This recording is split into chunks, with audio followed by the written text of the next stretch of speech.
With me on the program now, Labor MP Ed Husic and Liberal MP Josh Frydenberg. Gentlemen, good morning. Good morning, Kieran.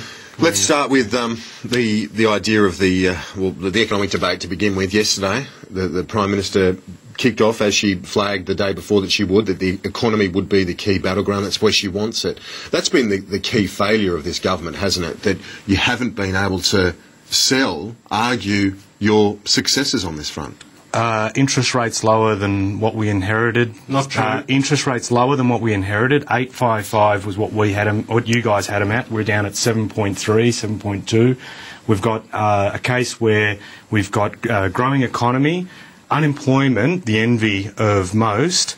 You look at the United States. Why has the government not been able to sell that? But we have had that ability in terms of our strength as an economy, this country, the envy of others, and we've been able to do that in the face of some pretty strident criticism from people in the other side of the political camp that basically if they had their chance, they would have not done the things necessary through the course of the GFC, and we would have seen slower growth, higher unemployment as a result of what they've done. Is that the problem with the Liberal argument, that a lot of it is made almost isolationist from the other issues that have been happening, like the GFC, like the debt crisis in Europe? Not at all, Kieran. Look, when it comes to the economy, look at Labor does, not look what Labor says.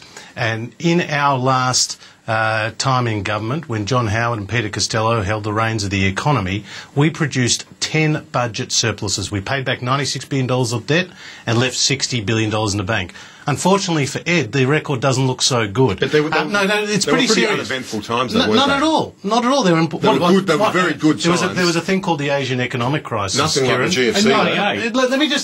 Can I just finish my point? I listened very politely to what you had to say, Ed. Look, the point here is, in your last 9 budgets, Labor has produced only deficits. The last 9 budgets. The last 4 budgets have been the largest deficits in the history of Australia. Ed says that interest rates were lower under his government than under ours. That's not true. The average interest rate under the Howard government is lower, and was lower, than the average interest rate under the Rudd-Gillard government. So that's important. And when it comes to jobs, they have not created new jobs. In the last year, there was no jobs growth. The first time in 20 years. That's a pretty despicable record. So I think, this is the Achilles heel of the Labor Party. They've wasted a huge opportunity when they came to power with money in the bank. Let me just ask you, though. Are you saying, Josh, are you saying, so through the course of the GFC, when we needed to ensure that the economy had funds flowing through it, are you saying that you wouldn't have run budget deficits? I'll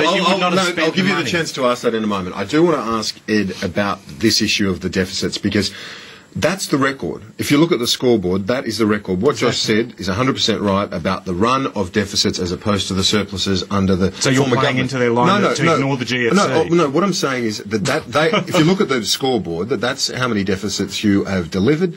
Does that lift the stakes, raise the stakes for the Treasurer to deliver on a surplus, come what may, this next budget? Kieran, again, it's crucial, isn't it? The thing that the Libs like to do, the coalition likes to ignore the fact that we went through the worst economic period in 75 years. Excuses. Great Depression. And I come back to the point.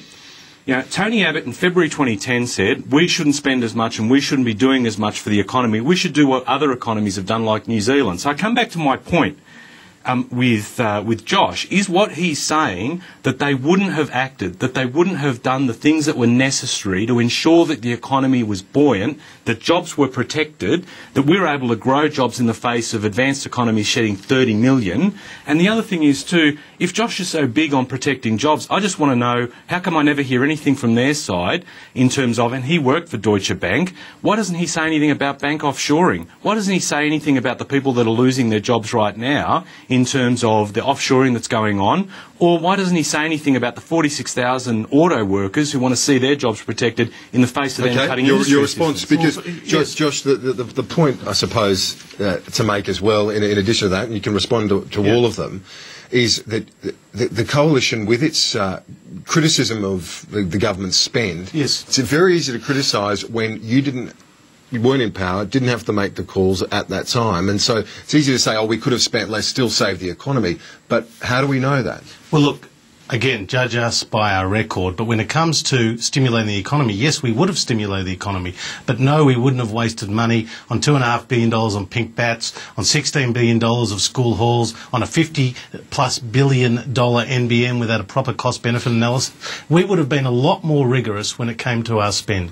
As for the banks, unfortunately for Labor, profit is a dirty word.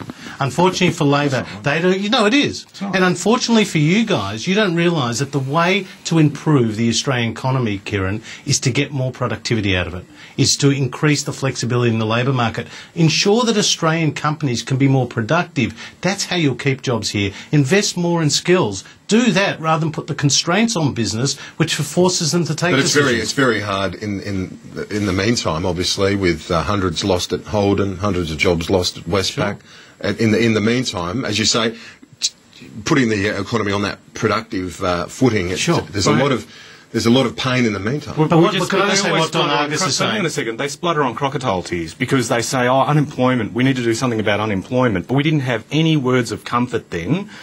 We had basically a defence of profit and an advocacy of productivity, but the people that are losing their jobs, they're not really getting much comfort either out of Josh or anyone else significant that is not out true. of the coalition. What they do is they like a fluoro vest as a backdrop, but when it comes to standing up in the steel transformation bill, voting for assistance for the steel sector, carbon tax, when it comes to actually supporting manufacturing jobs or auto workers, they're never to be seen because it's about their interest, not the interest of Are there mixed messages on that people? when it comes to courting the blue-collar vote in the factories and so on, and then when there is a $500 million initiative here with the car fund, sure, that you're not going to support that? Well, can I just say, we created 2 million new jobs when we were in government.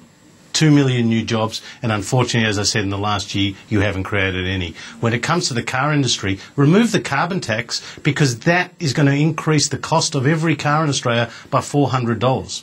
So if you want to make cars more competitive in Australia, take off the carbon tax. And we are going to be supporting the car industry. But what we're not going to be doing is wasting money that this government likes to do hand over foot. It's a hard sell, though, isn't it, to those seats were affected and the supply chain businesses that provide? Look, these are big issues and we're working right through them, but we do support the car industry and we do support manufacturing. Do you think that You've heard no words of comfort from a former banking executive now in Parliament able to press the case and doesn't say anything about whether or not those jobs and what those people need to have in terms of protecting those jobs. And as I said before, if they're saying on the one hand unemployment's an issue, why do we have to lose jobs and why can't we find ways to get more people working in Australian jobs right here on Australian shores? Can I just say, you can't have it both ways, Ed.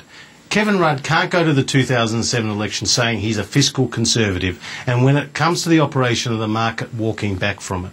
Okay? So that's the reality that you have to face. You have to make Australian companies more productive. Now, Don Argus is on the front pages of our papers today saying that what is hurting Australian businesses is the constraints in the labour market, is the re-regulation of the labour market under this government. That's what you have to focus on if you're going to make our companies more productive and if you're going to create more jobs in Australia. Well, I mean, Don Argus is... He's critical of Bill Shorten today, very critical. And he's your own hand-picked advisor. It's interesting that we get these criticisms. I mean, when we stepped up and effectively saved the banks through the work that we did, and at that time when they needed help, we knew what needed to be done. And now they come back. And some, particularly Don Argus, if I can just make the point, I just thought that attack was unbelievable by Don Argus. And really, if there's a lack of internal HR leadership with some, they shouldn't try and foist that on the Fair Work Act or try and make some sort of excuse for their own inability to make change. And certainly Don Argus should remember, and a lot of the banks should remember, we were there at their worst time. And their employees want them there now. We've got to take a break. We'll be right back. Stay with us on AM Agenda.